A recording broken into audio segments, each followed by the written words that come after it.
Shalom saudara dan saudari sekalian, bertemu lagi kita dalam program Rhapsody of Reality TNI Malaysia. Pada hari ini saya akan berkongsi mesej dari Pastor Chris yang bertajuk Ia adalah tentang pengetahuanmu. Sebagai ayat pembukaan kita pada hari ini, mari kita merujuk di Yesaya 11 ayat 9. Mereka tidak akan melakukan yang jahat atau merosakkan di seluruh gunung kudusku, sebab bumi akan menjadi penuh dengan pengetahuan akan Tuhan, seperti air yang menutupi laut. Dalam Kisah Para Rasul 27 hingga 28, Lukas menulis tentang sebuah kejadian yang menginspirasikan mengenai Paulus ketika dia dalam perjalanan ke Rom. Kapal yang membawa dia dan sekitar 274 orang terperangkap dalam ribut badai. Puji syukur kepada Tuhan, semua orang dapat berenang dan menuju ke Pulau Malta dengan selamat. Para penduduk yang tinggal di pulau itu sangat ramah terhadap mereka dan menyalakan api dan memanggil mereka untuk menghangatkan diri mereka. Ketika Paulus mengumpulkan seikat kayu dan meletakkannya di atas api, seekor ular keluar kerana bahang api itu lalu memanggut tangannya. Apabila penduduk asli pulau itu melihat ular tersebut tergantung di tangan Paulus, mereka saling berkata di antara satu sama lain, "Pastilah dia ini seorang pembunuh yang walaupun telah terselamat dari laut, keadilan tidak akan membiarkannya hidup." Kisah Para Rasul 28 ayat 4.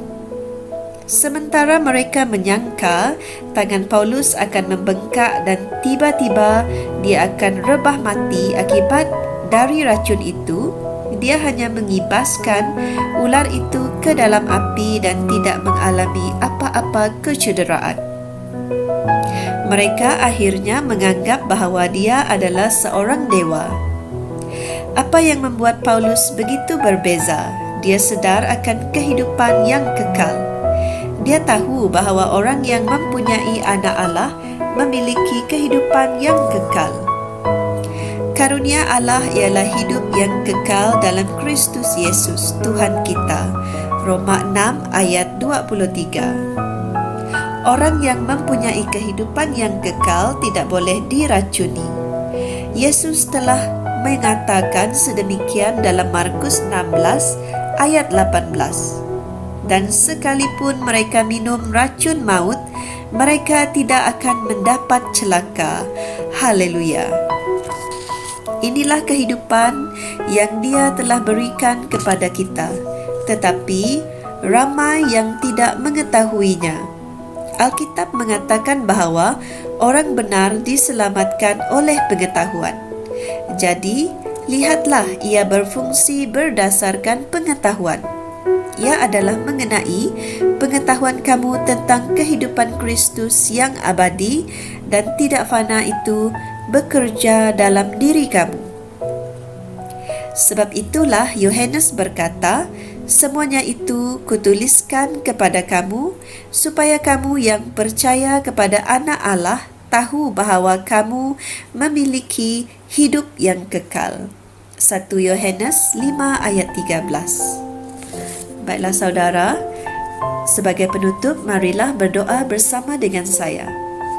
Ya Bapa, aku mengucapkan terima kasih kerana membuatkan aku sedar tentang kehidupan Kristus yang luar biasa, abadi dan tidak fana itu sedang bekerja dalam diriku.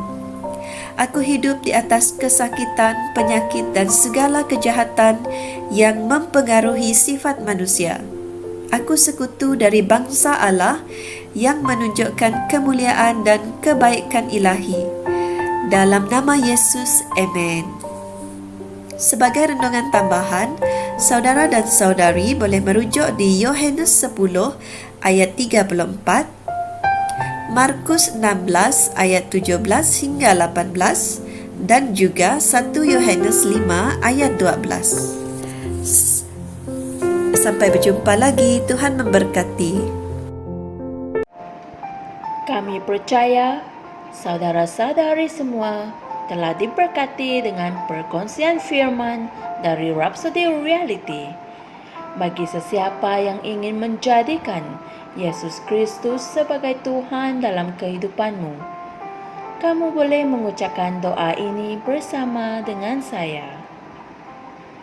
Ya Tuhan Allah, aku mempercayai Yesus Kristus, Anak Allah yang hidup dengan sepenuh hatiku. Aku percaya Dia telah mati untukku dan Allah telah membangkitkan Dia dari kematian. Aku percaya Dia hidup hari ini. Aku mengaku dengan mulutku bahwa Yesus Kristus adalah Tuhan dalam hidupku mulai dari hari ini. Melalui Dia dan di dalam nama-Nya, aku mempunyai kehidupan yang kekal.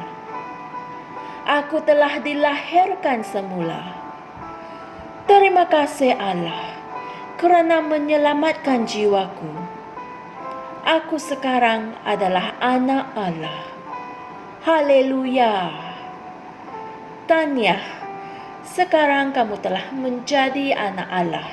Untuk apa-apa sebarang pertanyaan atau untuk mendapatkan lebih banyak maklumat mengenai bagaimana untuk bertumbuh sebagai seorang Kristian, anda semua boleh hantar mesej di akaun Facebook kami atau email kami di tni.msia@gmail.com.